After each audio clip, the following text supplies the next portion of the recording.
大家咁多位好，單車旅遊達人又嚟出一部單車啊！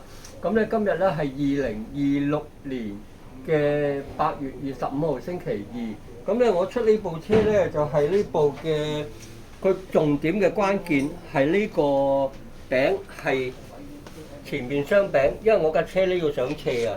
咁咧就大家睇嗰條 YouTube 片之前講過啦，我就去菲律賓睇路線啦。咁菲律賓咧就有一個地方，就係大家以前20年前去台灣嘅時候咧，就係上斜武嶺啦。咁菲律賓都有個武嶺㗎，嗰個叫 Marico， 咁一定要上斜。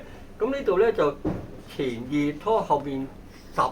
咁咧有20個波，咁啊前個大餅咧，即係呢啲都係抄低個數據啊嚇，因為你知記落腦咧記唔到咁多，就係前大嘅56，裡面細嘅係46，咁咧就後面嗰個咧就係32，即係呢個係30/20啦。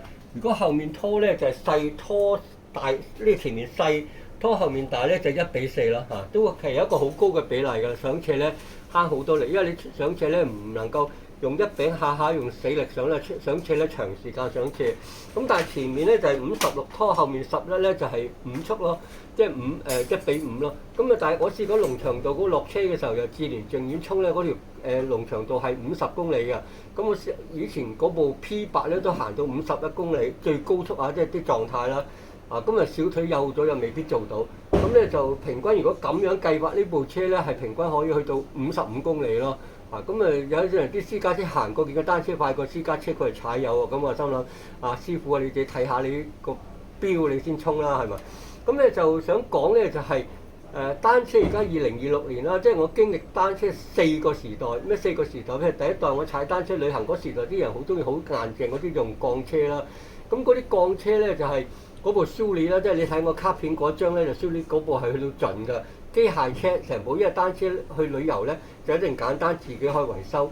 咁單車嘅第二代咧就由鋼車轉入咗呢個合金車，即係合金車就係鋁合金啦，6065、6066、7005、7008嗰系列咧。咁我唔係想講解呢樣嘢。咁第三代車咧就出現咗碳纖車，碳纖車亦都去到頂峰。你見我卡片嗰張咧就嗰部咧就係 S5咧，嗰部係頂級嘅快車嚟㗎。咁但係你知啦，我唔能夠將屋企變成單車博物館咯。你即係其實就係幾十年來啲單車如衣服咯。咁呢部車咧就都其實係頂級車嚟㗎。呢其實我形容呢部單車叫做接車嘅隱形賽車、隱形戰車。即係點解當時代發展咗城市，你踩單車嘅時候咧，佢一定係用接車收馬期嘅。即係屋企有一部啦，而家再嚟多部啦咁樣。咁咧呢部單車就將會係即係你出車就會試車。然之後咧就試過腳啱啦，咁呢部車如無意外，好似我 YouTube 咁，下一次我去菲律賓咧就用呢部車去環菲律賓島嚇，咁喺呂宋島。咁咧就咁咧佢幾樣嘢咧特別留意嘅，你睇到咧而家呢個咁嘅接車嚇，佢個細餅係 BCD 咧係130嘅，130咧屬於算係接車裡面嘅大齒餅。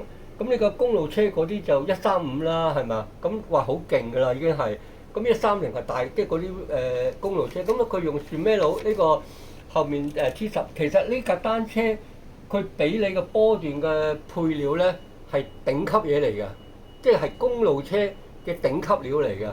咁你當然公路車大家再鬥快咪135咯，係咪？咁但係即係其實都安全咯。咁佢個車胎咧，如果車胎係粗身嘅，氣就唔使去到咁盡嘅，幼嗰啲係打到60個 PS 啦，即係磅 per square inch 啦。咁呢部咧就35到50咁咧就師傅咧同我調教嘅經驗就打45就 OK 啦。咁咧就呢部車咁我就配裝埋啦嚇，我唔係賣車廣告啦嚇，因為我哋出呢部車嗱，講水壺架啦，呢啲好實用嘅水壺架啦嚇。你踩單車一定飲夠水飲啦，呢度擺晒啲工具啦。咁單車尾架容易抽呢個位啊嘛，佢有個尾箱好大，今日冇貨。咁即係好欣賞大行啲車咯。咁同埋佢有副咁嘅眼鏡，哇好靚啊！大家就睇解釋下點解踩單車戴眼鏡戴手套咧？真正嘅原因戴手套咧就係你炒車落地嘅時候，如果你冇手套咧，就隻手咧係花晒嘅，會傷到神經線嘅。會啲皮咧磨僵喎，甚至係傷骨嘅。咁眼鏡點解踩得睇眼鏡到？因為有時飛沙走石啊，你一定揾啲，譬如我係中意用普通嘅嘢，然之後咧擋衫，咁咧大家記住唔好走漏呢兩樣嘢踩單車。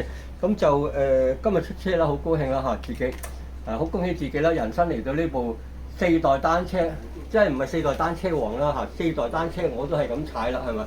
咁咧就係同埋因為熱愛大愛踩單車去旅遊，咁就所以咧有生命有呢個咁嘅即係單車嘅生命啦，自己都感覺係好快樂嘅。好多謝大家咁多位欣賞 ，thank you。